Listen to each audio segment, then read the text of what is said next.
Hello, tita? Hello, Iha? Nasaan ka na ba? Malapit na po ako, tita. Siguro mga 1 hour after po nitong biyahe ko. Nandiyan na ako sa inyo. Gabi na masyado. Gusto mo bang ipasundo na lang kita? Huwag na po, tita. Hintayin na lang po ako. At saka maaga pa naman eh. Sigurado ka ba, Iha? Madilim sa dadaanan mo. Ayos lang ho. Sige na, tita. Ibababa ko ng tawag. Baka makalagpas po ako sa bababaan ko. O siya, mag-iingat ka. Salamat po.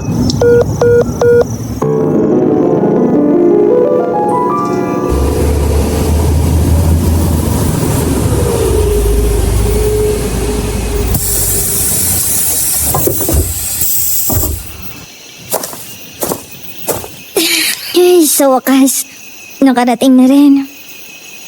Ang dilim naman dito. Wala man lang tricycle na dumadaan. Hindi bali na nga lang. Lalakarin ko na lang. Huwag kang matakot, Lara. Makakarating ka rin sa bahay ng tiyahin mo.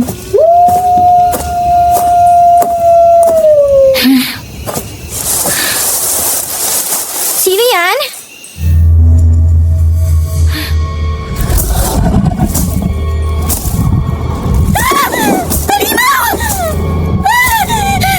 Tulungan niyo ako!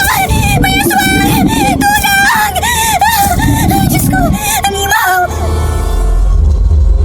Bumagsak ang aswang sa tabi ko.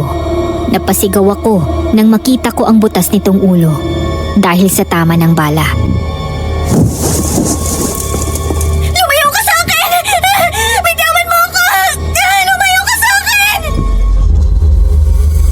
Napasigaw ako nang maramdaman ang isang malamig na kamay sa braso ko.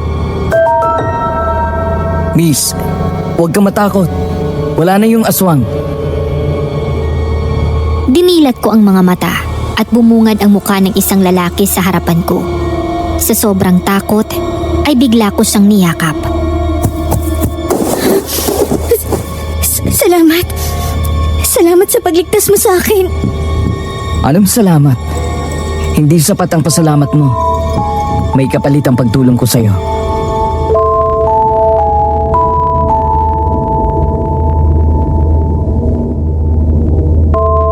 Magandang araw, Miss Ligaya, at sa lahat ng tagapakinig ng channel na ito.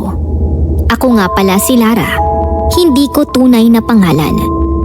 Nakahiligan kong makinig ng mga kwento sa channel ninyo bilang pamatay oras. Kaya naman naisipan kong ibahagi sa inyo ang tungkol sa nangyari sa akin nung minsan akong dumayo sa probinsya ng aking tiyahin upang magtrabaho bilang katulong. Matagal ko nang isinekreto. Pero ngayon, handa na akong isiwalat ang lahat. Nagbago ang lahat nang alukin ako ng isang milyonaryong abogado na magpanggap bilang asawa niya. Noong una, hindi ako agad pumayag sa sinabi niya. Pero noong mag-alok siya ng malaking halaga, agad din akong napapayag. Nagsimula kaming tumira sa iisang bubong upang ipakita sa lahat na mag-asawa nga kami. Nang magsama kaming dalawa, unti-unti kong napapansin ang mga bagay na hindi ko kayang tanggapin.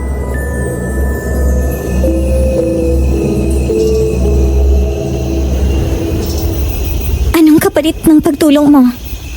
Pera ba? Pwede naman, kaso magkano lang ang dala ko eh. Hindi ko kailangan ng pera mo. Eh kung hindi naman pala perang kailangan mo, eh di ano? Simple lang. Magpanggap ka bilang asawa ko. Nababaliw ka na ba? Anong magpapanggap na asawa? Mawalang galang na po. Pero iba na lang ang pagtripan mo. Hindi ako pumunta dito para dyan. Nagpunta ako dito para sa trabaho. Salamat na lang sa pagligtas mo sa akin.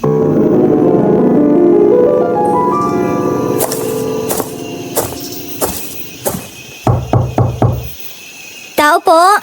Ate? Nandito na ako. Ate? Oh, Lara.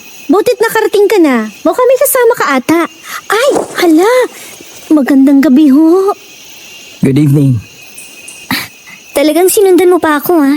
Kilala mo ba siya, ate? Aba, oo naman. Siya si Attorney Gio Alvarado. Si sikat siya na abogado dito sa atin. Pasok na kayo. Nay! Nandito na ako si Lara!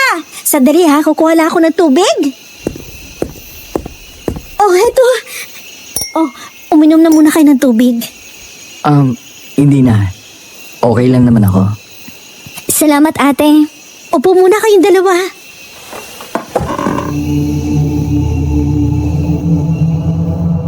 Tumango lamang ang lalaki sa kanya bago maupo. Lumabas agad si Tita Alba mula sa kanyang kwarto at gulat na gulat siya nang makita kung sino ang kasama ko.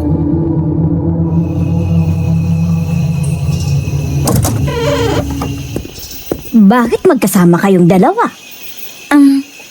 Niligtas niya ho kasi ako. May aswang kasi na sumalakay sa akin kanina. Ay, Diyos ko po, ayos ka lang ba iha? Nasaktan ka ba? Ayos naman tita. Mabuti na lang dumating ka agad si attorney. Naku, attorney. Maraming salamat ho sa pagligtas mo sa pamangkin ko. Tumayo ang lalaki at naglalakad-lakad sa loob ng bahay ng aking sahin. Let me get straight to the point. Meron akong inaalok sa pamangkin mo. Dahil para sa akin, hindi sapat ang salitang pasasalamat. Ano yun? Gusto kong magpanggap siya bilang asawa ko. Naku tita, ayokong pumayag. Tsaka hindi ko naman kilala yan, oh. 2 million pesos. Ha? 2 million pesos? Yeah, that's my payment to you. Basta magpanggap ka lang bilang asawa ko. Hindi ba ito prank? What? Of course not. Sigurado ka sa 2 milyon? Masyadong malaking perang yun. If you want, I can double it. Ang laking halaga nun, Lara. Sobra-sobra yun sa kailangan mo para maipagamot ang nanay mo. Paano naman kami nakakasiguradong totoo yung inaalok ninyo? I'm true to my words, ma'am.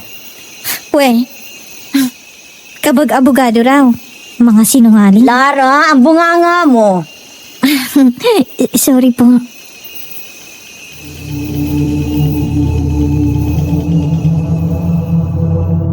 Naglabas ng isang papel ang lalaki at iniabot sa akin matapos itong sulatan. Nanlaki ang mga mata ko nang makita ang nakasulat sa tseke.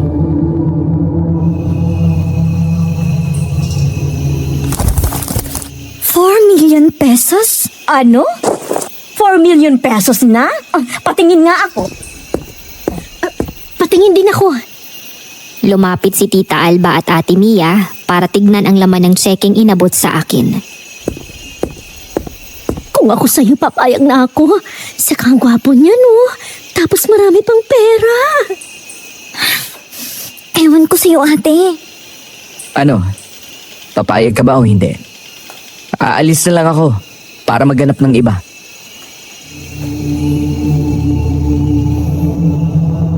Malaki ang halagang yun, Miss Ligaya. At alam ko na sa mga sandaling yun ay kailangan ko talaga. Kaya bago pa man makaalis ang lalaki, pinigilan ko na ito.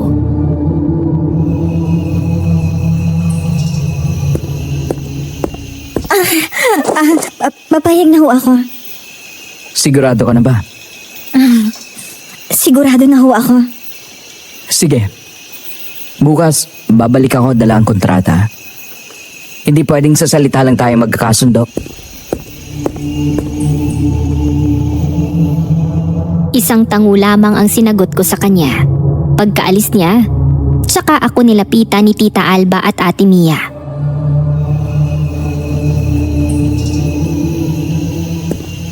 Sigurado ka na ba talaga sa desisyon mo?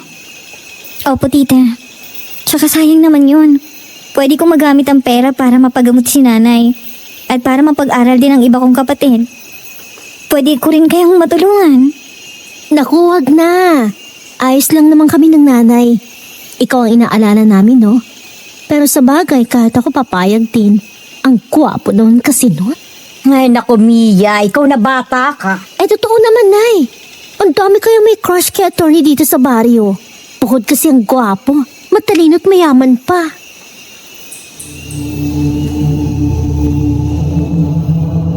Napapailing na lamang si Tita Alba sa pinagsasabi ni Ate Mia, habang ako naman ay natatawa na lamang.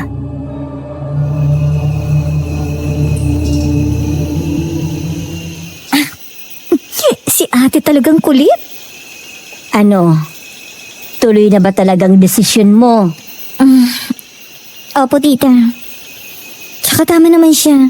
Hindi sapat ang pasasalamat ko sa kanya. Dahil utang na loob ko ang buhay ko sa kanya. O siya, magpahinga ka na. Malayo pa naman ang biyahe mo. Panigurado pagod ka rin. Sige po, tita. Ate, pasok na ako sa kwarto.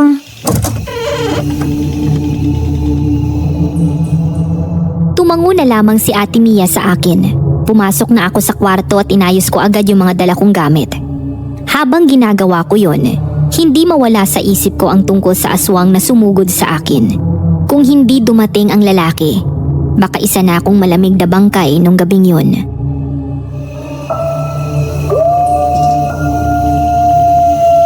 Ano ba yan? Kararating ko pa lang.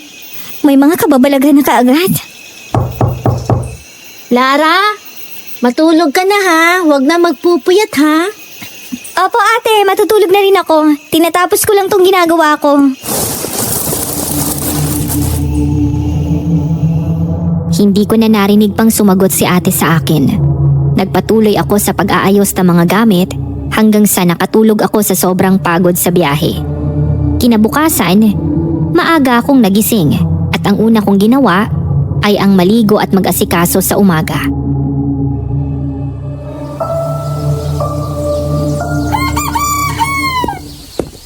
Good morning ate. Good morning tita. Magandang umaga rin. Ang aga mo naman atang nagising. Oo nga, at saka nakaligo na rin siya. Maaga lang mong nagising. Kain na po tayo. Naganda na rin ako ng almusal. Tara na po sa kusina. Anong oras nga pala pupunta dito si attorney? Hindi ko po alam. Baka po mamaya pa. Oh, baka siya na yun. Ako nang titingin sa labas kung siya na nga ba yun.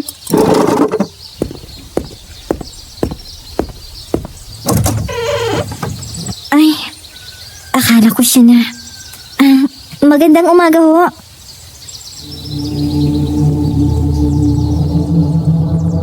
Isang babae ang bumungad sa akin pagkabukas ng pinto at hinahanap niya si Tita Alba.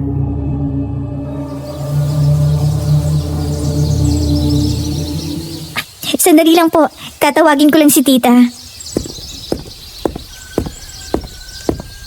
Oh, Lara, siya na ba yun? Ay, hindi ate. Si tita Albang hinahanap. Saglit at pupuntahan ko lang yung nasa labas.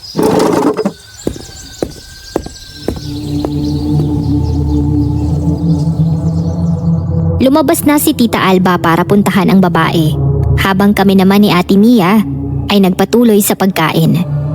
Buong maghapon akong naghintay noon sa binata, pero hindi siya dumating.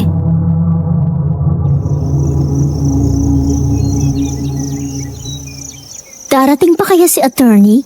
Maggagabi na wala pa rin siya. Hindi na siguro ate. Baka nagbibiro lang yun.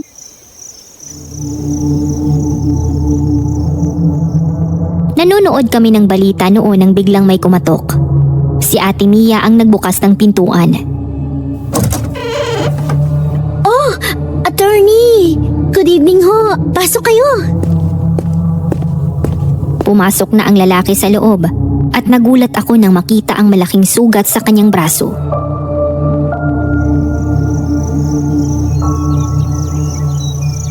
May sugat ka. Ayos ka lang ba? Ayos lang ako. Pasensya na kung hindi agad ako nakapunta. May inasikaso kasi. Dala ko na nga pala yung kontrata. Lara, papasok muna kami sa kwarto ng ate mo para makapag-usap kayong dalawa ng maayos. Sige tita. Ikaw nang bahala dyan ha. Galingan mo para sa kinabukasan. Loka-loka ka talaga ate.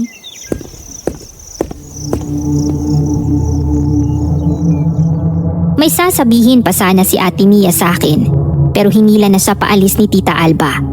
Kaya naiwan na kaming dalawa sa sala ng lalaki.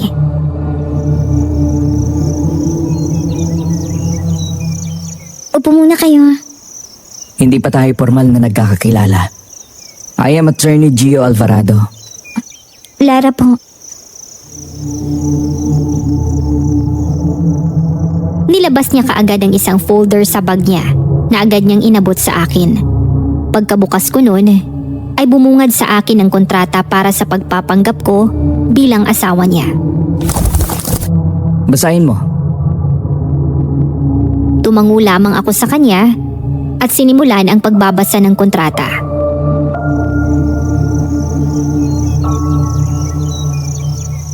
Ano? Magsasama tayo sa isang bahay? Yes. Mag-asawa tayo. Kaya kailangan mag-asama talaga.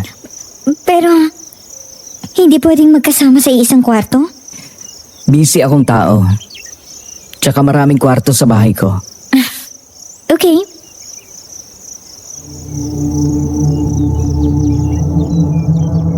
Hindi siya sumagot sa akin. Nagpatuloy ako sa pagbabasa ng kontrata. At nang maayos na, ay tsaka ako pumirma.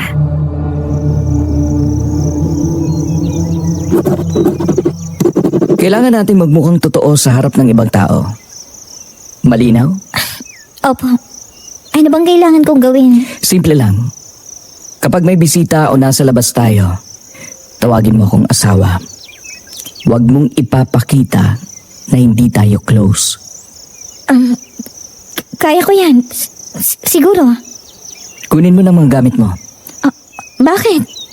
Aalis na ba tayo agad? Yes. Paano yung bayad mo sa akin? Huwag kang mag-alala. Ihulog ko yun sa bangko mo. Tsaka ako na bahala sa pagpapagamot ng nanay mo. Thank you, attorney. Gio na lang. Sige, saglit lang. Aayusin ko lang ang mga gamit ko.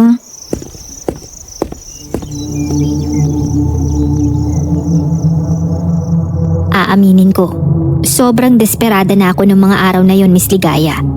Kaya agad-agad kong tinanggap ang alok na magpanggap bilang asawa ng isang abogado.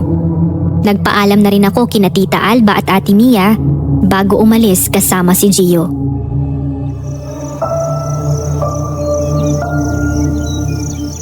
Bumisita ka pa rin dito, ha? Oo naman ate kapag may oras.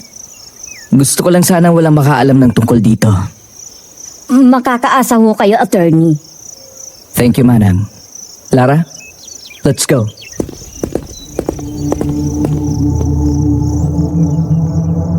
Umalis na kami ni Gio. Madilim na nang makaalis kami sa bahay ni na Tita Alba. Sakay ng kotse niya, tinahak namin ang daanan papunta sa kanyang bahay. Madilim na ang kalsada at tanging ilaw mula sa kanyang sasakyan lang ang nagsisilbing liwanag namin.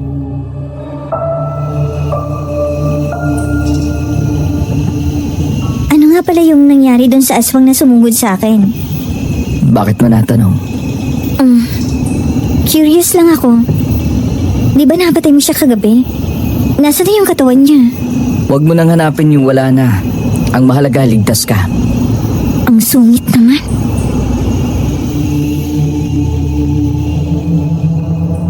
Mabilis lang kaming nakarating sa kanyang bahay dahil hindi naman ito kalayuan mula sa bahay ng aking tiyahin. Pero napansin kong mag-isa lang itong nakatayo sa malawak na lupain. Pumasok na kami sa loob. Nilibot ko ang mata sa paligid. Malaki ang bahay. Masyadong malaki para sa isang taong mag-isa lang na nakatira.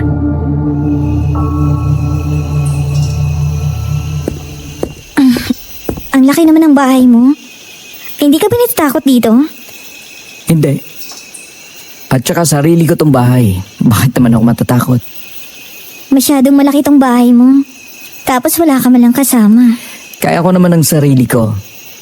Bilisan mo na. Para mahatid kita sa kwarto mo. Dito ang kwarto mo. Wala ka nang dapat pang ayusin. Dahil napalinis ko na rin yan. Kung may kailangan ka, tawagan mo ako dyan sa telepono. Dahil hindi basta-basta pwedeng pumunta sa kwarto ko. Bakit naman? Ayoko nang istorbo. Busy ako sa mga kasong hinahawakan ko. Okay, sige. Salamat nga pala ulit.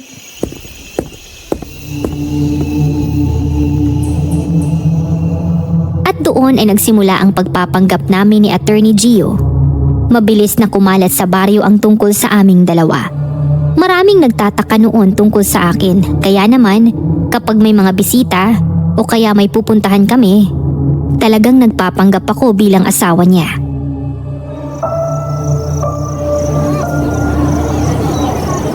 Huwag kang malikot, may mga tao. Kailangan ba talagang magkahawak tayo ng kamay? Siyempre naman. Ano na lang iisipin nila kung malayo tayo sa isa't isa? Okay, honey.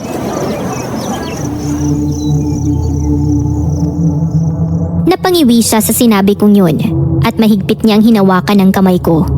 Maraming nakatingin sa amin noon, Miss Ligaya. Kaya ramdam ko ang kabog ng aking dibdib. Nung araw na yun ko rin na lamang isa siyang magaling na abogado. Halos lahat ng kasong nahawakan niya ay naipanalo niya.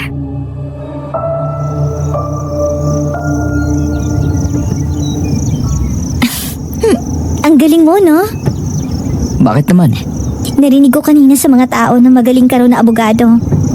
Tsaka nakwento ni Ate Mia yung tungkol sa'yo.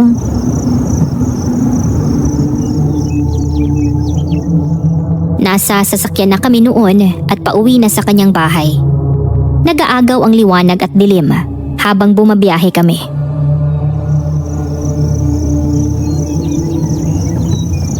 Totoo ba talagang marami ka ng kasong na ipanalo? Oo, marami na. Ilang taon ka na bang abogado? Magdadalawang taon pa lang. Anong kaso yung pinakamabigat mong nahawakan? Marami na eh. Hindi ko na matandaan yung iba.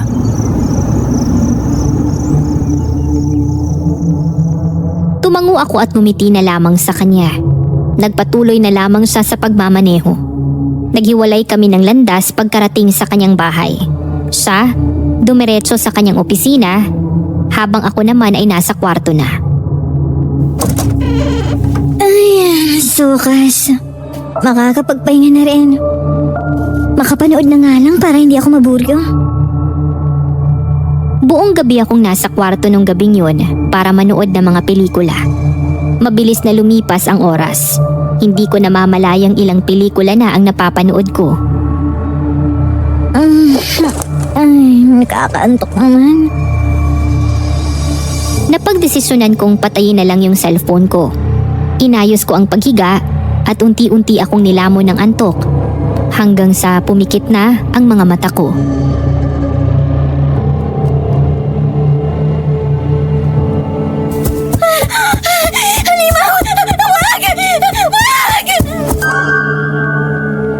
Tumatakbo ko sa gitna ng isang malawak na kagubatan. Habol hininga at nanginginig ang kamay habang lumalayo sa halimaw.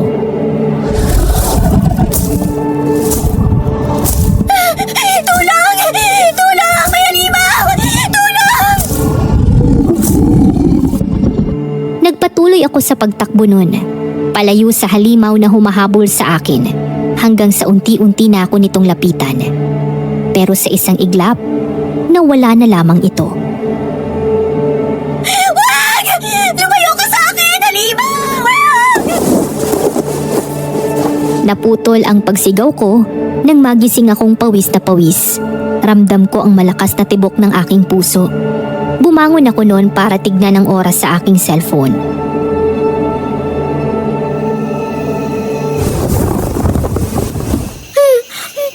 Alauna na pala ng madaling araw.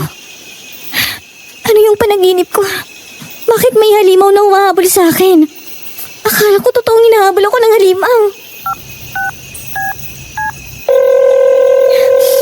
Gio, sagutin mo, please.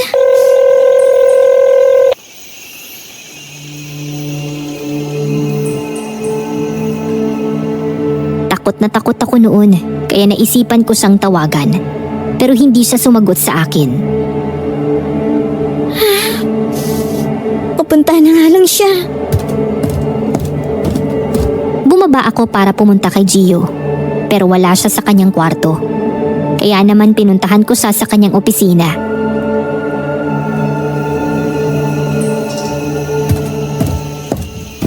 Gio, nandyan ka ba? Pasensya na kung nandito ako. Hindi kasi sumasagot sa telepono. Pwede bang patulog sa kwarto mo? Natatakot kasi ako eh.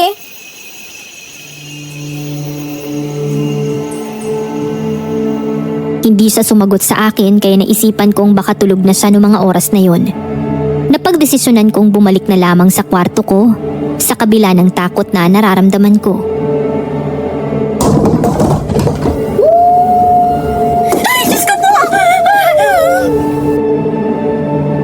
Sa sobrang takot ko, mabilis akong napatakbo at hindi ko na alam kung saan ako patungo.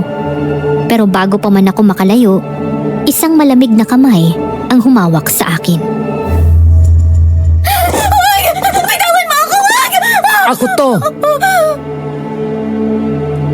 Lumingon ako at nakita ko si Gio na nakatayo sa likuran ko.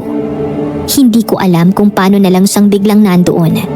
Sa sobrang takot ko, ay bigla ko na lamang siyang niyakap.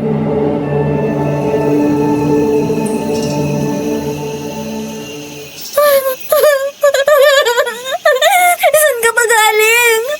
Kanina pa ako kumakatok dun sa kwarto mo tsaka sa opisina mo eh. May tiningnan lang ako sa labas.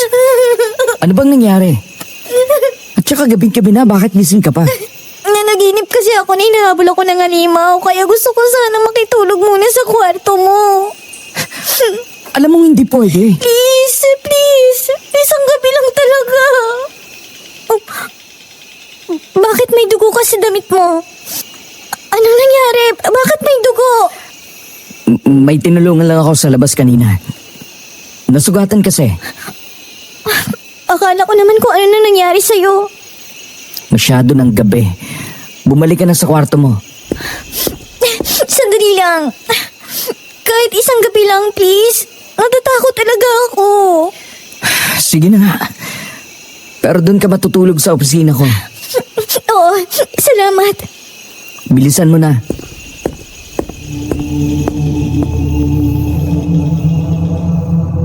Pagbukas ng pinto, sinalubong ako ng malamig na hanging dumampi sa balat ko.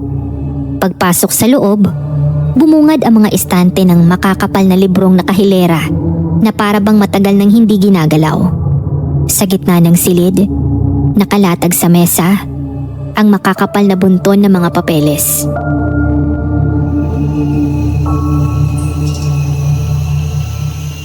Doon ka matulog sa sofa. Ikaw, paano ka? May gagawin pa ako. May inaasikaso akong bagong kaso. Ganun ba? Tungkol naman saan? Tungkol sa isang dalagitang pinagsamantalahan ng mga kalalakihan.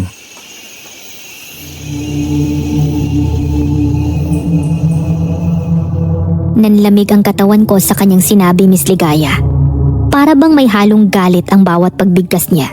Magtatanong pa sana ako, pero hindi na natuloy dahil pinigilan na niya ako. Matulog ka na at may gagawin pa ako.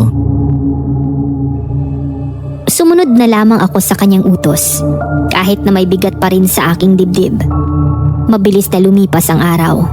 Kita ko kung paanong asikasuhin ni Gio ang tungkol sa kasong hawak niya. Sa sumunod pang araw, umalingaw-ngaw ang balitang natagpo ang patay ang mga sospek sa gilid ng bangin. Lahat sila, wakwak ang leeg.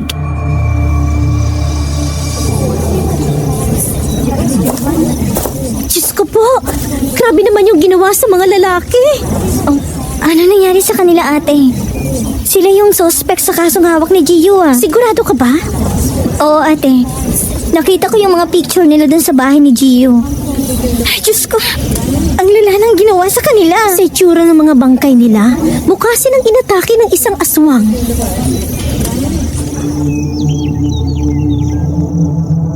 Tumako ang mata ko sa mga bangkay. Lahat sila, dilat ang mga mata. Wasak ang mga leeg na halos makita na ang putol na lalamunan. May mga pasa din sila sa katawan na tila galing sa isang bugbog. Isa-isang kinuha ang mga bangkay at napatigil ang paghinga ko nang magtama ang mga mata namin ng isa sa mga bangkay.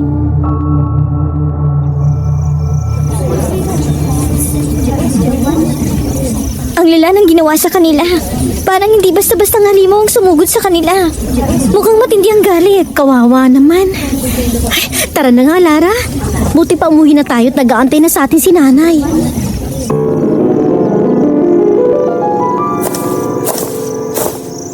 Nay! Nandito na ho kami. Magandang araw po, tita. Magandang araw din. Oh, Anong nangyari sa inyo at parang namumutla kayo? May mga patay kasing natagpuan na doon sa bandang bangin. Mga patay? Opo, yung mga suspect sa panggagahasa sa apo ni Lolo Ben. Oh, Diyos ko po. Ang lala na nangyari sa kanila, Nay. Yung mga lieg nila wasak na wasak. Ay, oh, Diyos ko.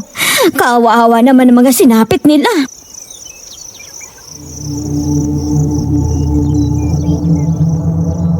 Tahimik lamang akong nakikinig sa mga pag-uusap nila. Hanggang sa tumingin si Tita Alba sa gawi ko.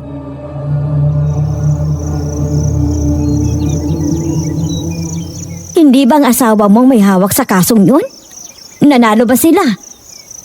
Opo, pero ang sabi niya sa akin, malakas daw ang impluensya ng mga suspect, kaya malakas ang tsansang makalaya pa rin. Pero grabe yung nangyari sa mga suspect, ha? Mukhang matindi yung galit ang gumawa sa kanila. O siya, magmerienda na lang muna tayo para mawala yung stress nyo na nakita nyo kanina. Damihan mo lang ang kain, Lara, ha? Namiss kita rito.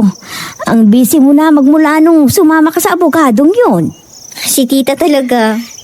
Kumusta naman ang buhay may asawa? Si ate talaga nang aasar pa. O ano nga, kumusta? Ayos lang naman ate. Mabait si Gio pero busy siyang tao. Ganun siguro kapag abogado. Oh, kumain na muna tayo ng merienda. Salamat, Nay. Thanks tita.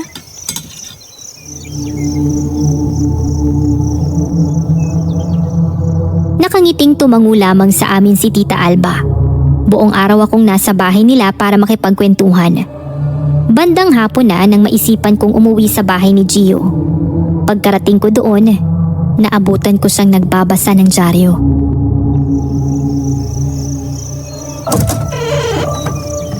Good afternoon. Good afternoon. Kumusta? Ayos lang naman ako. Ikaw, wala ka bang bagong kasong hahawakan? Wala pa.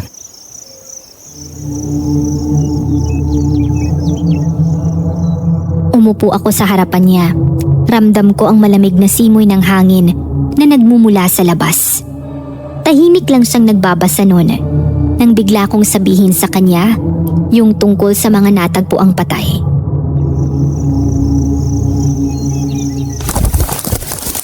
Alam mo na ba yung nangyari sa mga suspect sa kasong hawak mo? Bakit? Anong nangyari? Natagpuan silang patay dun sa may bangin. Lahat sila wasak ang leeg. Anong masasabi mo? Sa lala ng ginawa nila sa biktima, dapat lang sa kanila yon. Baka yun ang parusa nila.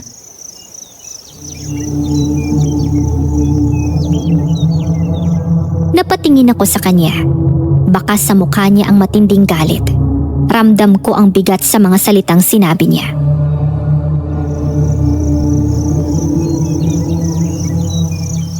Ang lala naman ang ginawa sa kanila. At saka di ba may batas naman na magpaparusa sa kanila? Madaya ang batas, Lara. Hindi lahat napaparusahan ng tama.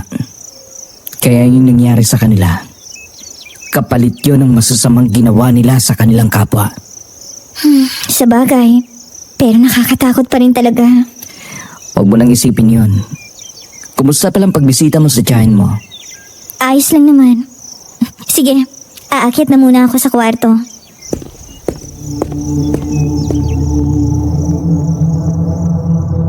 Tumango lang siya sa akin. Nakita ko pa ang pagdampot niya sa dyaryong binabasa. Umakyat na ako sa kwarto ko para magpahinga. Bumaba lang ako nung tawagin niya ako para kumain kami ng hapunan.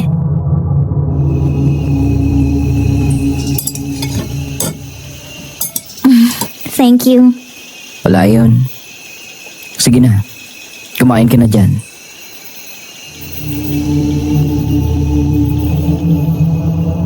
Napangiti ako habang pinapanood siya sa pag-aasikaso sa akin. Isa yon sa napansin ko kay Gio Miss Ligaya. Maalaga at maasikaso siyang tao. Hindi rin siya mahirap pakisamahan.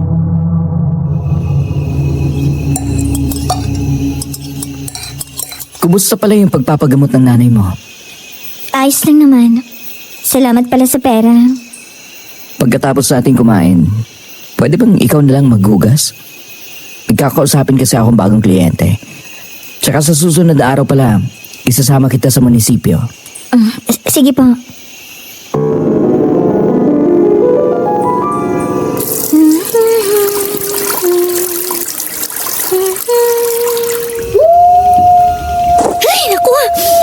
naman yung alulong.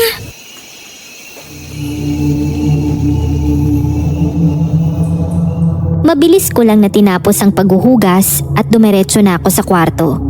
Nilak ko rin yung mga bintana at pintuan ko. Nahirapan akong matulog nung gabing yun dahil sa nangyari sa baryo. Hindi mawala sa isip ko yung mga mukha ng mga sospek na natagpo ang patay.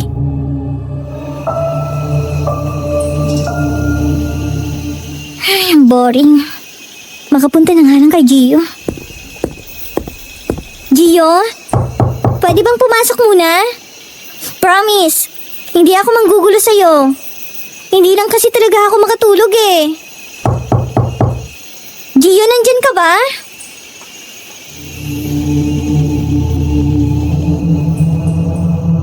Pumasok ako sa loob ng kwarto niya, pero wala siya doon. Ang tangi ko lamang nakita ay ang bukas niyang bintana. Malamig ang simoy ng hangin na parang may kasamang kakaibang amoy. Amoy dugo na sariwa.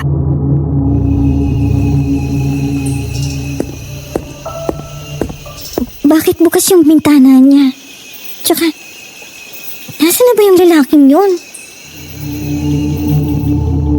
Lumapit ako at napansin ko ang maliit na patak ng pulang likido sa gilid ng bintana.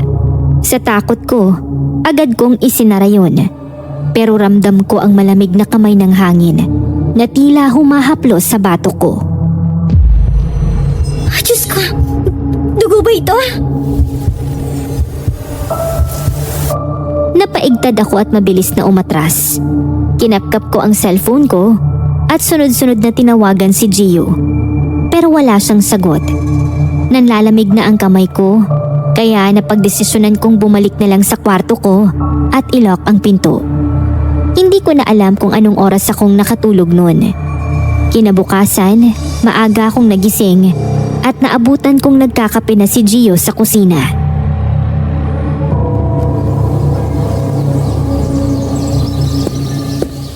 Good morning. Nakauwi ka na pala. Pinuntahan kita kagabi sa opisina mo pero wala ka ron. Ilang beses din kitang tinawagan pero hindi ka rin sumasagot. Morning. Oo, kakauwi ko lang. May pinuntahan kasi ako kagabi. Tsaka naiwan ko kasi yung cellphone ko sa kwarto. Ganun ba? Kagabi nakita kong bukas yung bintana sa opisina mo. Tapos may nakita akong dugong tumutulo mula sa labas. May ibon na tinamaan ng bala. Tapos dun bumagsak sa taas ng bintana. Tumango na lamang ako sa kanya bago umupo sa upuang nasa harapan niya. Kumusta naman ang lakad mo?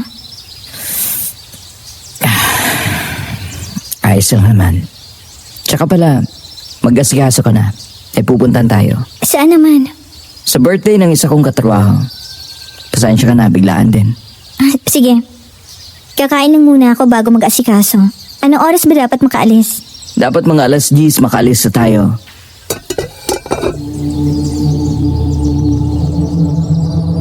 Tumango na lamang ako sa kanya bago kumain ng almusal. Nagpunta kami sa party na sinasabi niya. Madalas niya akong isama sa mga lakad niya at palagi niya akong inaasikaso. Kaya naman ay unti-unti akong nasanay sa pagpapanggap bilang asawa niya.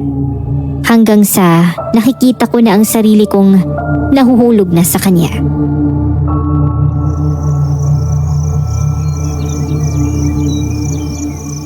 Ay, bakit ang gwapo niya sa paningin ko?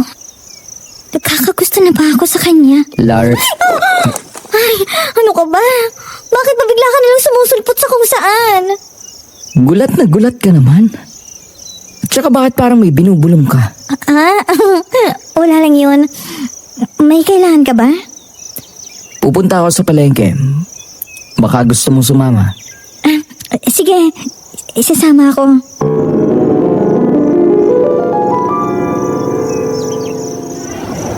Uy, sa attorney, magandang umaga to. Magandang umaga, Tito. Attorney, magandang umaga. Magandang umaga po, attorney. Magandang umaga din. Ang daming bumabati sa'yo, ah.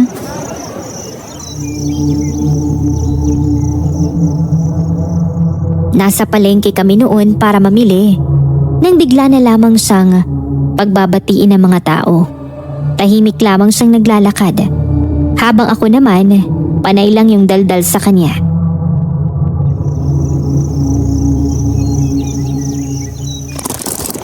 Salamat. Ikaw, Lara, may ipapabili ka pa ba? Wala naman ah. Kung ganon, tara na, para makauwi na tayo.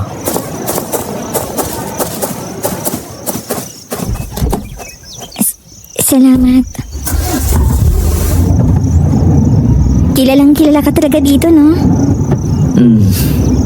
Sakto lang naman siguro. Sus, tingnan mo nga. Ang daming bumabati sa'yo. Baka dahil yun sa pagtulong ko sa mga kaso. Meron ka bang bagong kaso na hawakan? Meron. Pwede ko bang malaman kung tungkol saan? Tungkol sa isang binatilyong pinatay. Ako ang abogado ng pamilya niya. Kawawa naman. Panigurado, busy ka na naman sa mga susunod na araw niyan. Oo.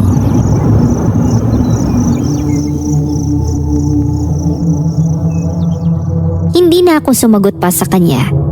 Sumandal na lamang ako sa sasakyan. Maya-maya, nakarating na kami sa kanyang bahay.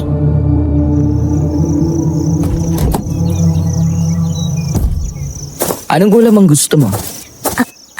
Ha? Bakit mo naman ako tinatanong? Siyempre, sabay tayong kakain. Anong gusto mo? Siguro adobo na lang. Sige, ipagluluto kita. Salamat.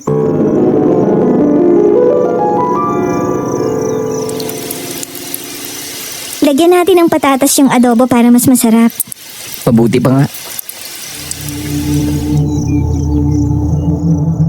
Nakangiting tumango lamang sa akin si Gio.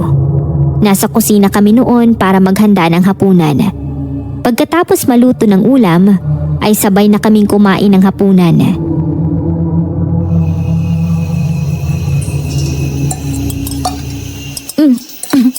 Salamat, Gio, ha? Ang sarap ng luto mo. Nako, kumain ka na lang na mabuti dyan. Damihan mo rin ang kain mo.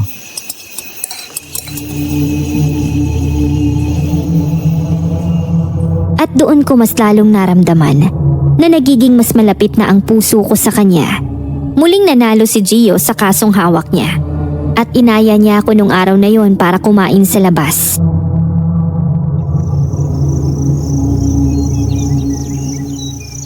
Congratulations, Gio. Ang galing mo. Nanalo ka na naman sa kaso. Salamat, Lara. Sulit yung pagod ko dahil nakatulong na naman ako. Sana mas marami ka pang matulungan. Mas pagsisikapan ko pa para magawa yan. Gusto mo bang lumabas? Kain tayo. Gusto ko rin kasing i-celebrate yung pagkapanalo. Sige, magbibihis lang ako. Hawak kamay kaming dalawa ni Gio habang naglalakad papunta sa isang kainan. Saan mo gustong kumain? Hindi ko alam. Ikaw na lang siguro ang mag-isip. Ganito na lang. Bumili lang tayo ng pagkain pagkatapos punta tayo sa bahay ng tita mo. Sigurado ka ba? Oo naman. Kaya tara na para makapunta rin tayo kaagad sa kanila.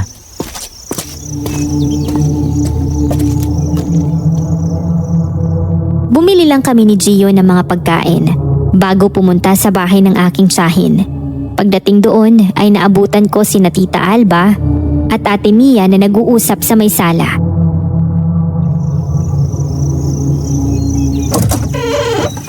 Oh, mukhang napabisita ata kayo.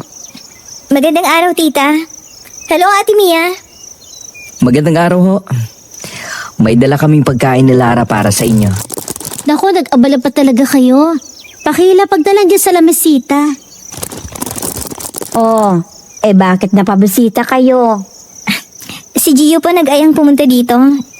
Dapat kakain kami sa labas para i-celebrate yung pagkapanalo niya sa kaso. Naisipan ko lang kasi na mas magandang kumain kung may iba pang kasama. Nako, saglit nga, taayusin ko lang itong mga pagkain dala nyo na makakain na tayo. Salamat, Lara. Salamat, attorney. Walang anuman, tita. You're welcome, ma'am. Let's eat.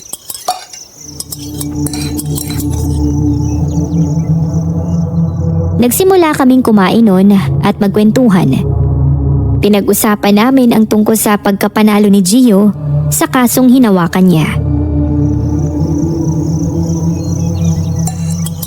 Napakahusay mo naman, attorney. Ilang kaso na bang naipapanalo mo? Talaga lang, Nay. Ang husay talaga niyan si attorney. I'm just doing my job, ma'am. Kumusta palang pagsasama niyo nitong pamangkin ko? Tita, nakakabigla ka naman. Maayos naman ho. Uy, ano ba?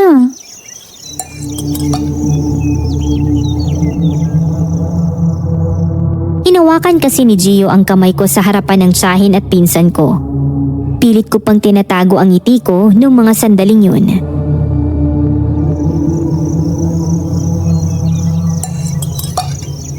Huwag kayong mag-alala. Inaalagaan ko naman itong si Lara habang nasa bahay ko siya. Totoo ba yun, Lara? Opo, tita.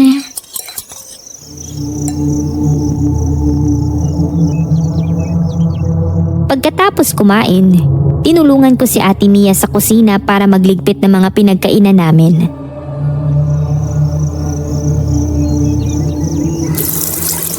Mukhang nagkakamabutihan na kayong dalawa.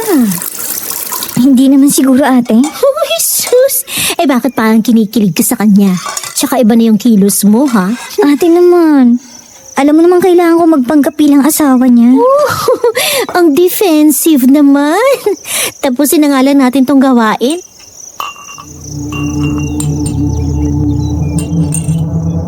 Hapon na nang maisipan naming umuwi ni Gio sa bahay niya. Sa mga sumunod na araw, may mga hinawakan pa siyang mga kaso. At lahat ng yon ay nanalo sa korte. Habang lumilipas din ang mga araw, tuluyan na akong nahulog sa kanya. Naisipan kong aminin yon sa kanya, Miss Ligaya.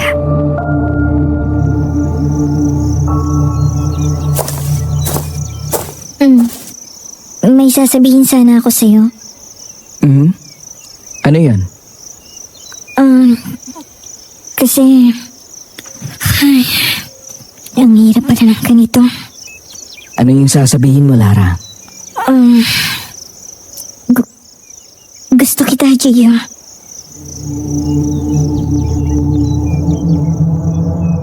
Inaasahan ko na yung magiging reaksyon ni Gio sa sinabi ko. Pero iba yung nakuha kong sagot sa kanya.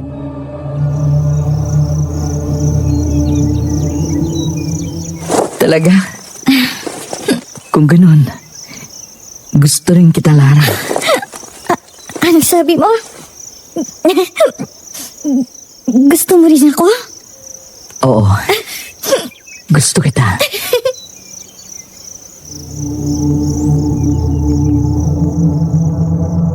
At doon nagsimula ang pagiging mas malapit namin sa isa't isa. Pakiramdam ko noon, tunay na akong asawa ni Gio.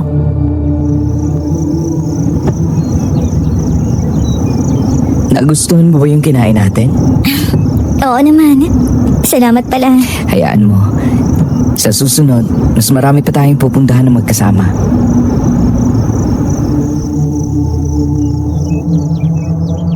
Nakangiting tumango lamang ako sa kanya. Halos hindi na mawala ang ngiti sa aking labi habang nasa biyahe kami. Pero nawala yon nang makita ko ang mga nagkakagulong tao.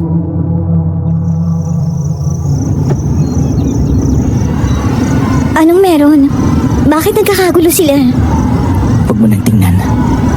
Umuwi na lang tayo. Ihinto mong sasakyan. Baka sakaling makatulong tayo. Dali-dali akong bumaba mula sa sasakyan ni Gio para lumapit sa mga nagkukumpulang mga tao.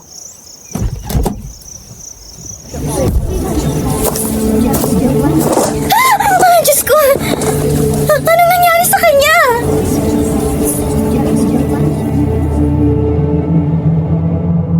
Hindi ko na napigilan pa ang pagsigaw nang makita ang itsura ng isang bangkay ng babae.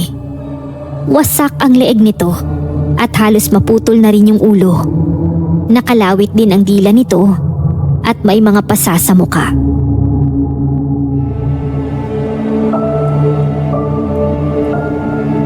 Anong meron? Siya yung suspect sa isang kaso na hinawakan ko. Sigurado ka ba? Oo, siya nga yun. Halika na. Umuwi na tayo.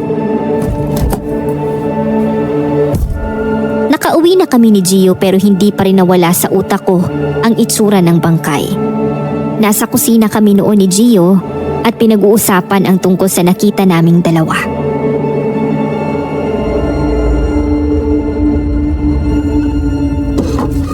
Bakit ganun yung nangyayari sa mga suspect sa kasong hinahawakan mo? Hindi ko rin alam. Tumawag na ako sa station. Ang sabi, mukhang makakapagpiyansa yung suspect para makalabas. Kapareho na nangyari sa mga suspect sa apo ni Lolo Ben. Mukhang alam ng aswang ang galawan nila. Diyos ko, paano nangyari yun? Natatakot na talaga ako. Huwag kang mag-alala. Hindi naman kita pababayaan. Hindi ko hahayaang makalapit sa iyo ang aswang na yun. Salamat, Gio.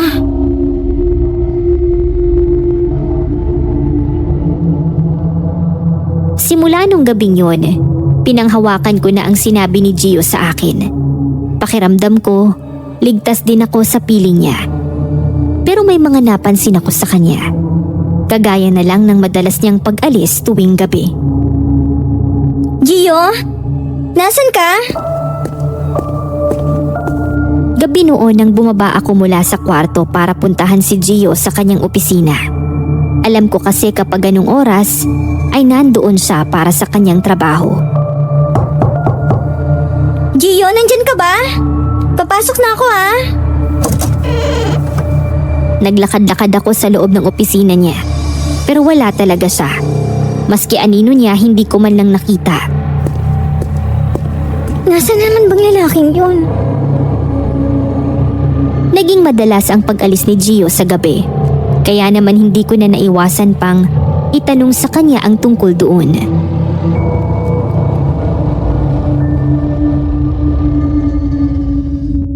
Napapansin ko kasing madalas kang umaalis tuwing gabi. Saan ka nagpupunta? Yun ba? May mga inaasikaso lang kasi ako. Ganun ba? Palagi talagang gabi yung mga inaasikaso mo? Oo. Pasensya ka na kung hindi ako nakakapagsabi. Ayos lang naman. Basta mag-iingat ka lang. Alam mo namang may mga aswang na gumagala tuwing gabi. Oo, mag-iingat ako.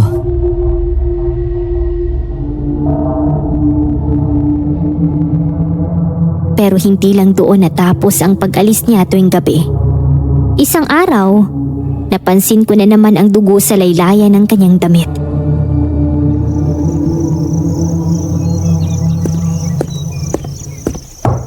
Gio, nandyan ka ba? Pasok! Ano tong dugo sa damit mo?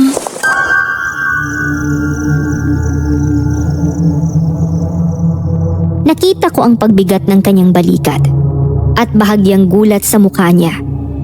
Nang ilapag ko sa harapan niya ang damit na hawak ko.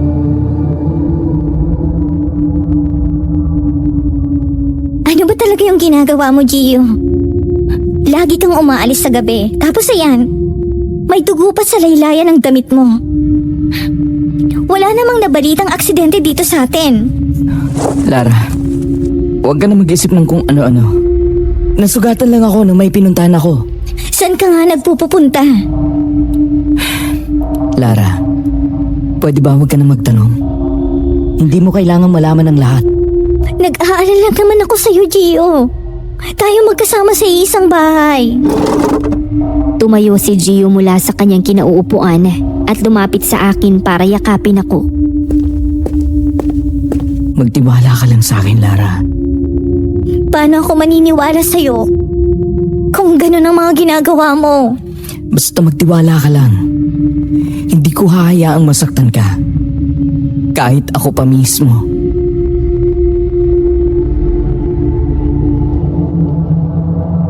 Tumango na lamang ako sa kanya. Pero mabigat na ang aking dibdib mula sa mga hinala sa kanya.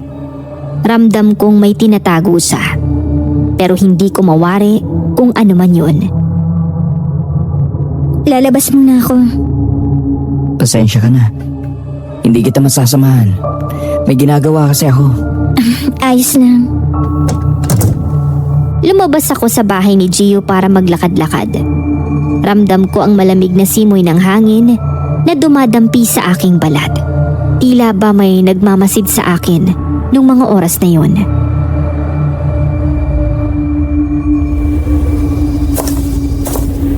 Ikaw ba ang asawa ni G? Diyos ko po. Bigla na lang kayong lumilitaw kung saan manang. Opo, ako nga po ang asawa niya.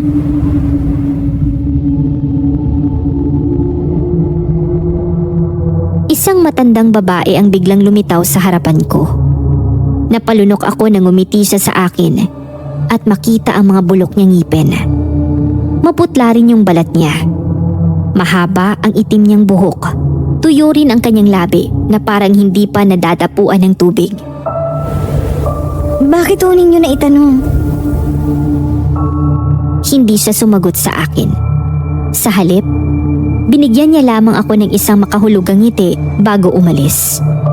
Madilim na nang makauwi ako sa bahay ni Gio. Habang naglalakad, ramdam kong parang may sumusunod sa akin.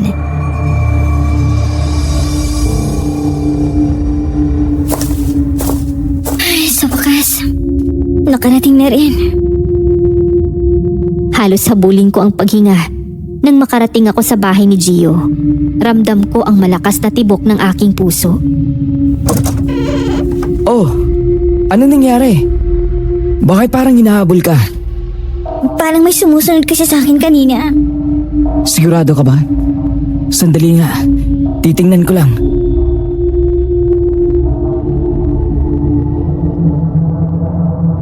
Saglit na lumabas si Gio para tignan kung meron bang sumusunod sa akin. Bumalik din sa makaraan ng ilang minuto.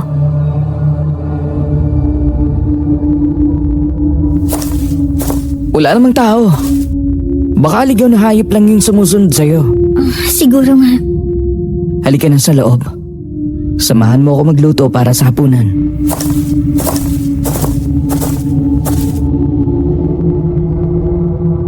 Tahimik kaming kumakain ni Gio noon. Tanging tunog lang ng kubyertos ang maririnig sa paligid nang bigla kong sabihin sa kanya ang tungkol sa babaeng nakasalubong ko sa labas.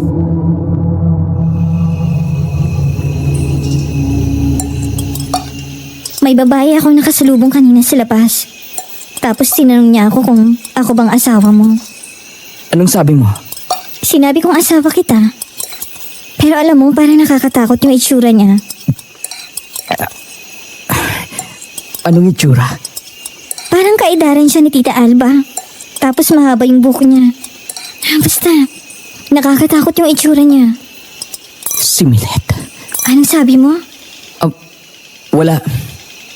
Kahit anong mangyari, huwag kang basta-basta kakausap ng kung sino man. Ha? Bakit? Basta. Kailangan lang natin mag-ingat, Lara. Makinig ka na lang sa akin. Sige, makikinig ako sa sinabi mo.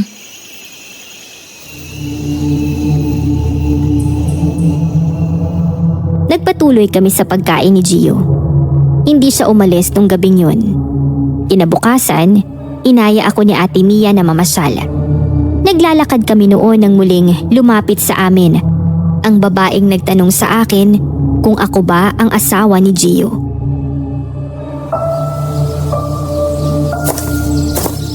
Namiss kita, Lara. Namiss din kita, ate. Hiwalayan mo si Gio. Sino ba yan? Hindi ko siya kilala. Lumayo ka kay Gio. Iwanan mo siya.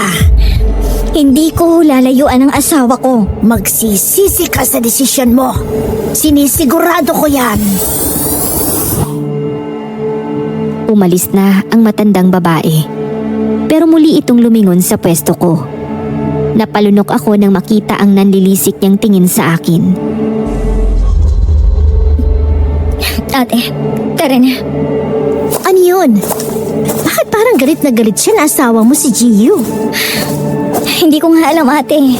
Mamaya, itatanong ko kay Gio yung tungkol sa kanya. Buti pa nga kung ganun. Huwag mo na muna isipin yung babae. I-enjoy na lang natin ang araw na to. Oo naman ate, mag-e-enjoy talaga ako.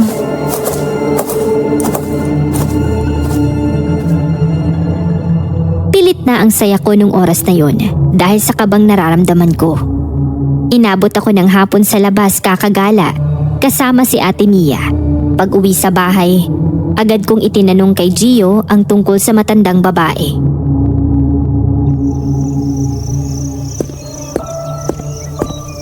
Natatandaan mo ba yung babaeng sinabi ko sa'yo? Yung nakakatakot ang itsura? Bakit, anong meron? Nakasalubong namin siya kanina ni Ate Mia. Tapos galit na galit siya sa akin. Ang sabi niya pa, dapat daw hiwalayan kita. Huwag mo nalang pansinin ang isang yon. Paano kung hindi papansinin? Nakakatakot yung tingin niya sa akin. Ano ba talagang meron? Tsaka sino ba talaga yun? Wala ka nang dapat alamin, Lara. Ang gawin mo, umiwas ka na lang. Hindi mo ba ako pwedeng sagutin ng diretsyo? Tinatanong ko lang naman kung sino yun. Si Milet yun. Basta, umiwas ka na lang sa kanya.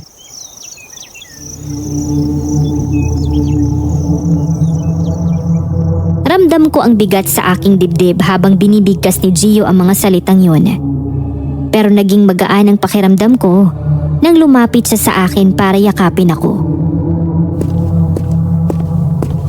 Ako na bahala sa lahat. Pagtiwala ka lang sa akin, Lara. Sana nga, Gio. Naguguluhan ako noon pero binigay ko pa rin kay Gio ang tiwala ko. Pero isang matandang lalaki ang lumapit sa akin para may sabihin tungkol sa kanya.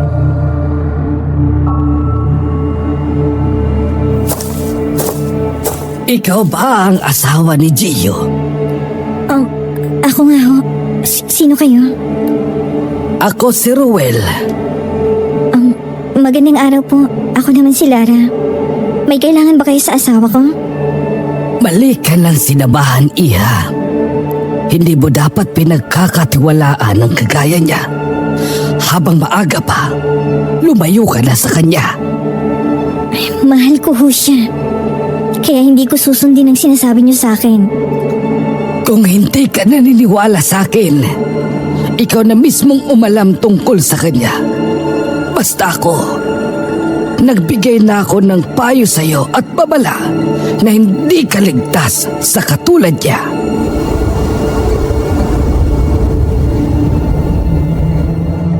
Nabalot ng malamig na hangin ang paligid matapos ang magsalita. Naiwan akong nag-iisa, naguguluhan.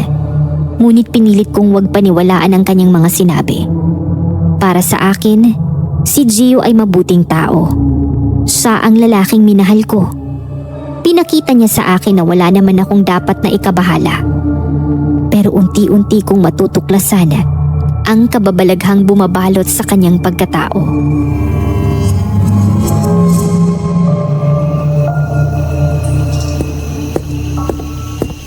Magandang umaga. Mukhang maaga ka atang nagising Good morning. Oo.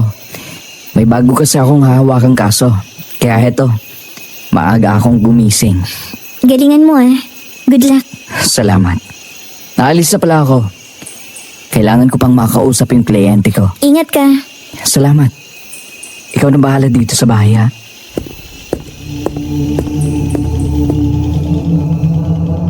Tumango lamang ako sa kanya, pero ramdam ko ang bigat sa aking dibdib. Isang yakap pa yung binigay niya sa akin bago siya tuluyang umalis. Naging abala si Gio sa pag-asikaso ng kasong hawak niya. At sa muling pagkakataon, nanalo siya sa kasong yun. Kasabay nito, kumalat na ang balita tungkol sa pagkawala ng mga sospek sa kasong kanyang hinawakan.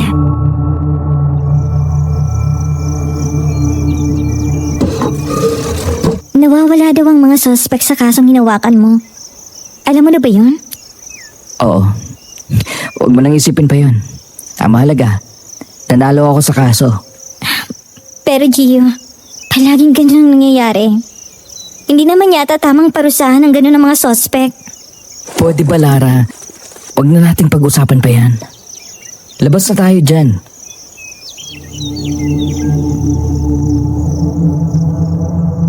Ramdam kong umiiwas na naman sa akin si Gio. Muling nabuksan ang panghihinala ko sa kanya nang mapansin kong nawawala na naman siya pagkasapit ng gabi. Kaya naman naisipan kong sundan siya noon. Ano ba talagang meron sa'yo, Gio?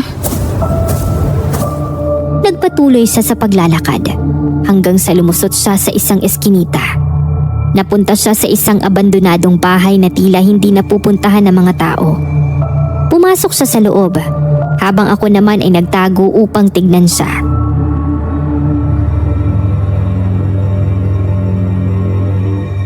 Diyos ko, sila yung mga suspek. Simulan na ba natin yung parusang dapat sa inyo?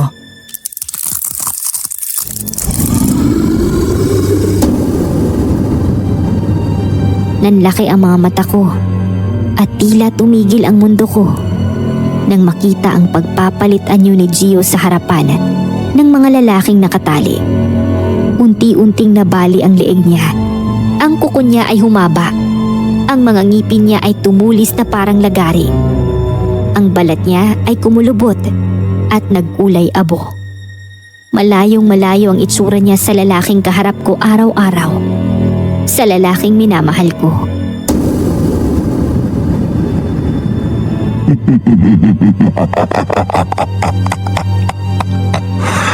Oras na para sa parusa ninyo.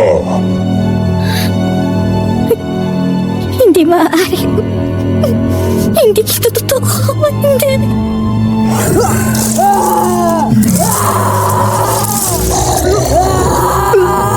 Diyos ko po. Halimaw.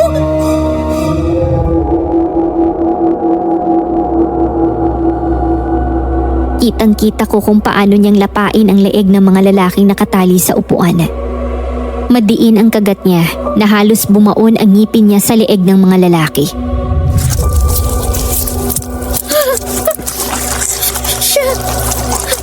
Siyang pumapatay sa mga suspect.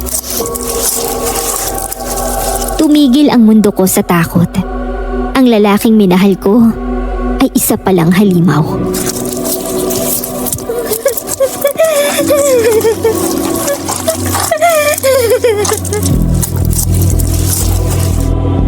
Hindi ko na matiis ang nakita ko.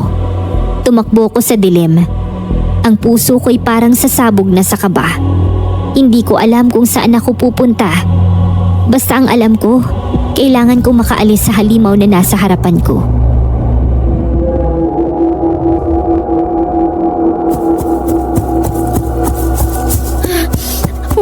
Huwag kang sumunod sa akin. Huwag ako. Iya, huwag kang matakot.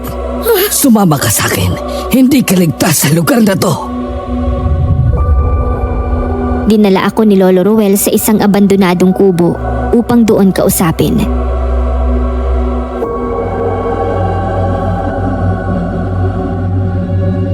Lolo, totoo ho bang sinabi niyo sa akin na hindi ako ligtas sa kanya? Dahil isa siyang halimaw. Isa siyang aswang. Hindi ko lubos akalaing aswang ang lalaking minahal at pinagkatiwalaan ko. Tamang nakita mo, Lara. Isang aswang ang lalaking minahal mo. Ano yung sasabihin niyo tungkol sa kanya? At saka bakit hindi kayo agad nagpakita? Kung alam niyo naman palang tungkol kay Gio. Dahil hindi naman ako taga rito, Iya. Matagal ko nang hinahanap si Gio. Isa siyang sinumpang aswang. Lahat ng kasong hinawakan niya ay may impluensya ng pinunong aswang. Pinaparusahan niya ang mga sospek gamit ang sariling pangil.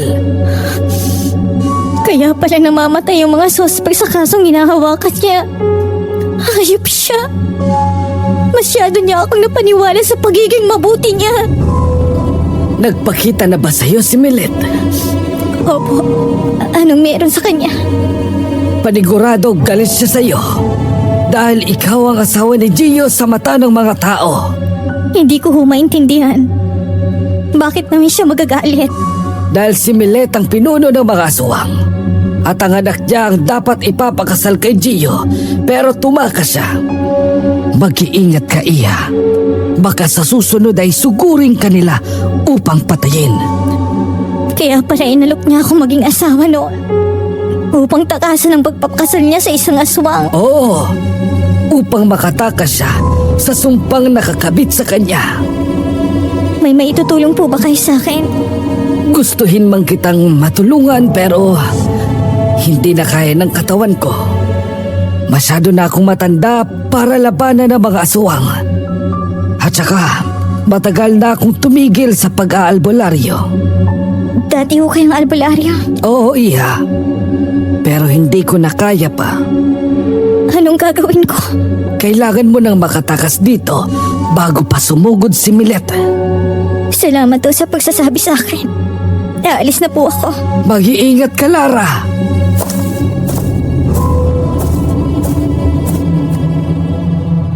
Tumango ako sa kanya bago umalis.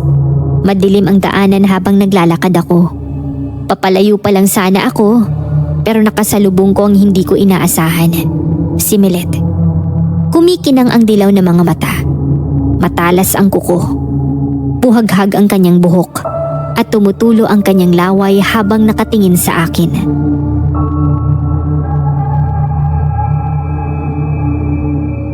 Sumayo ka sa akin! Saan ka pupunta, babae ka? Sinabi ko naman sa'yo, di ba? Na magsisisi kang inasawa mo si Gio. Tulong! Tulong! Halos maputol ang paghinga ko habang sumisigaw sa gitna ng kadiliman. Sinubukan kong tumakbo pero mabilis na nakalapit si Milet. Pero bago pa siya tuluyang makalapit sa akin, isang katawan ang humarang upang protektahan ako.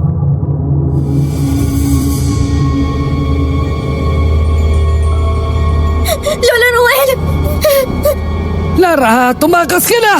Ako nang bahala sa kanya! Hayop kang matanda ka!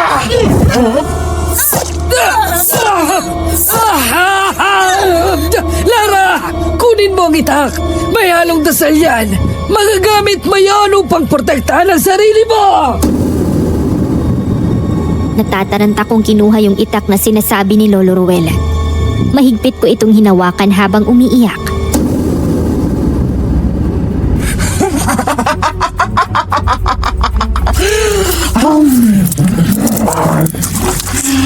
Matanda kang hampas lupa ka.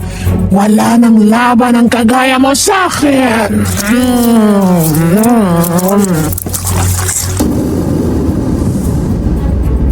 Kitang-kita ko kung paanong kainin ni Milet si Lolo Ruel. Halos ubusin na niya ang laman ng leeg nito na naging sanhi ng pagkaputol ng ulo nito.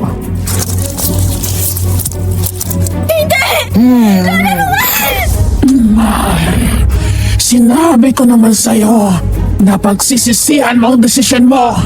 Dahil sa'yo, hindi masaya ang anak ko. Inagaw mo sa kanya si Gio.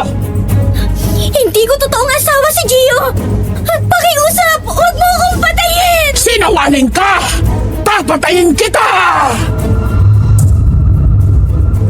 Halos madapa ako noon sa pagtakbo palayo kay Milet. Ang bilis niyang kumilos at malakas siya. Pero lumaban pa rin ako para sa aking buhay. Lumayo ka sa akin! Ang epekto yan sa kagaya ko! Nagpatuloy pa rin ako sa paghampas ng itak na hawak ko. Sinugod ako ni Milet at isang kalmot yung binigay niya sa akin na siyang dahilan para matumba ako.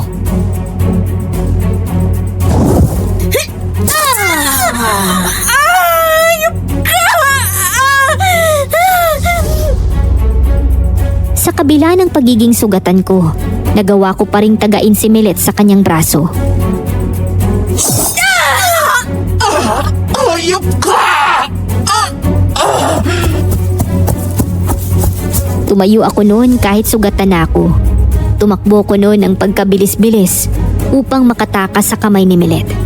Pero muli na naman niya akong naabutan. Ano akala mo? Makakatakas ka sa akin? Iwan mo!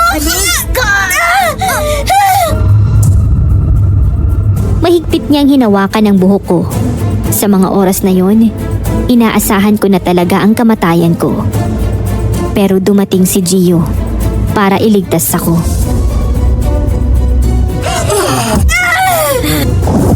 Hayop ka!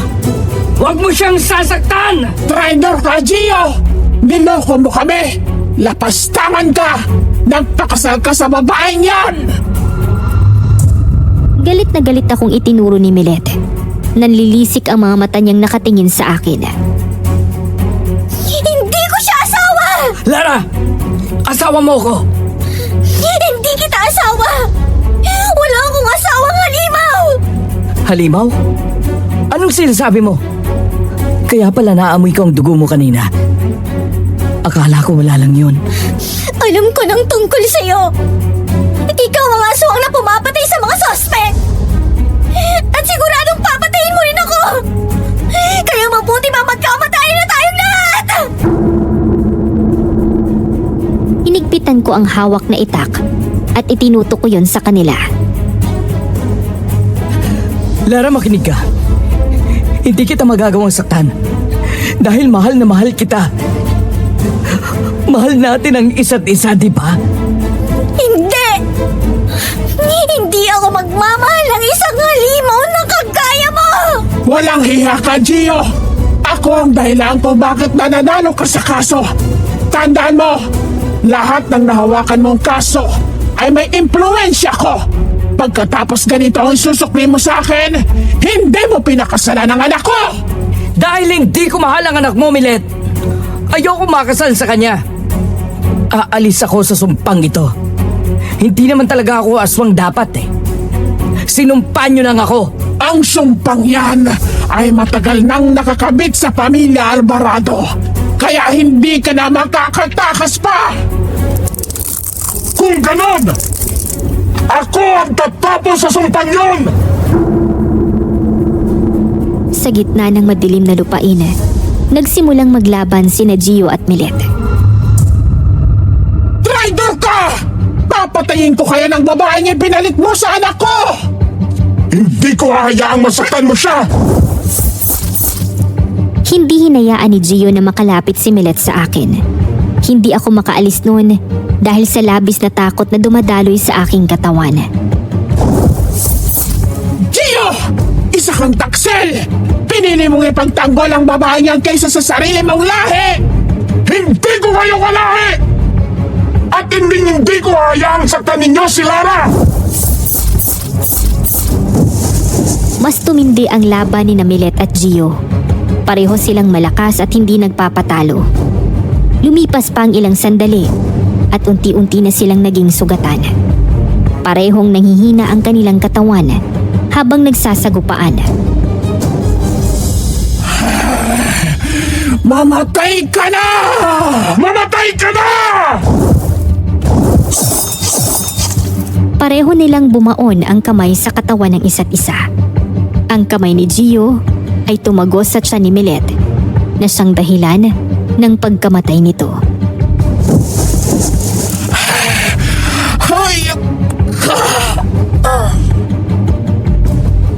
Natalo ni Gio si Milet, pero napuruhan din siya. Dumadanak ang dugo sa paligid matapos nilang maglaban.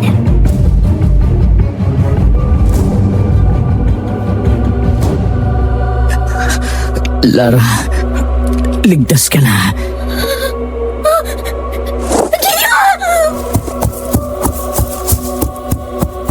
Sa kabila ng mga nangyari, lumapit pa rin ako sa kanya. Lumuhod ako sa harapan niya at hinawakan niya ang kamay ko. Hindi! Bakit? Bakit?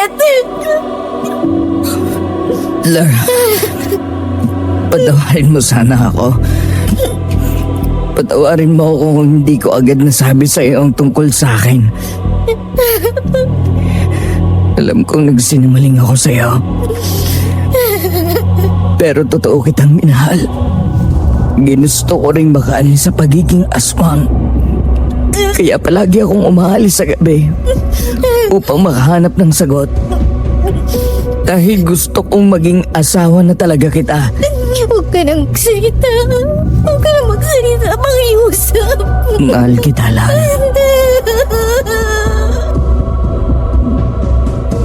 Unti-unting nawala ng lakas si Gio sa harapan ko. Matapos ang ilang segundo, naramdaman ko ang pagtigil ng hininga niya. Hindi! Hindi maaari to! Hindi! Gio! Gio, kumising ka!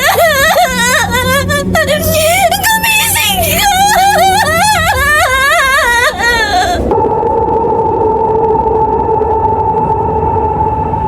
Unti-unti akong napapikit at tuluyang bumagsak ang katawan ko sa lupa. Hindi ko na alam pa yung mga sunod na nangyari. Nagising na lamang ako sa bahay ni Tita Alba.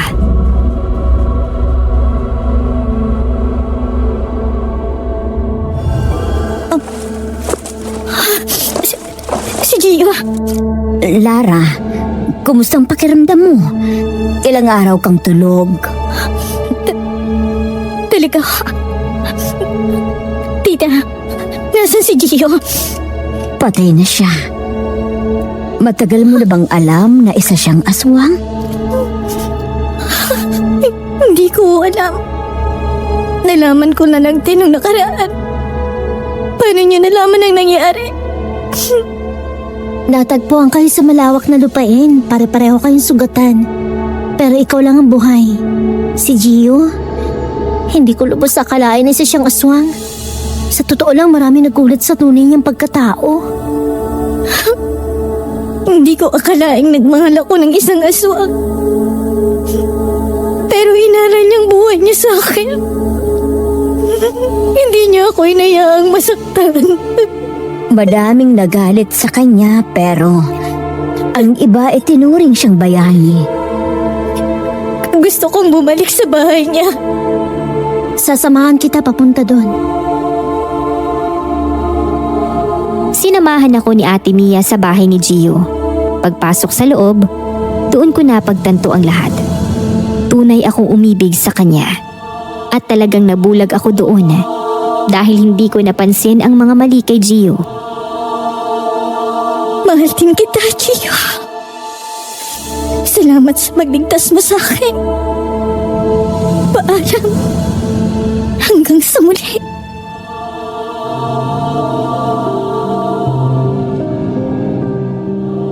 Natapos ang pagmamahalan namin na puno ng sakit at paghihinagpis. Maraming nagalit kay Gio noon nang malaman nilang isa siyang aswang. Pero ang iba ay itinuring din siyang isang bayani. Bago umalis sa baryo, marami akong natutunan sa mga nangyari sa akin. Kagaya na lamang ng katotohanang nabulag talaga ako sa salitang pag-ibig. Pinilit kong isantabi ang mga babala. Dahil sa labas ng pagmamahal ko, natutunan kong kapag sobra kang nagmamahala, kaya nitong takpan ang katotohanan. Sa ngayon, meron na akong sariling pamilya. Pero habang buhay pa rin nakabaon sa puso't isipan ko, ang pagmamahalang nagbigay aral sa akin. Kung sakaling mapili itong istorya ko sa channel, may itatanong lang sana ako sa inyo. Kagaya ba kayo ni Lara na kahit may mga problema, ay nananatili pa rin sa relasyon? O kagaya niya ba kayo na handang tanggapin ang anumang alok basta makatulong lang sa pamilya? Yung masyadong bulag sa salitang pag-ibig. Sana po, masagot niyo ako sa comment section. Masaya po ako kung makakabasa ng kahit isang sagot lang. Maraming salamat.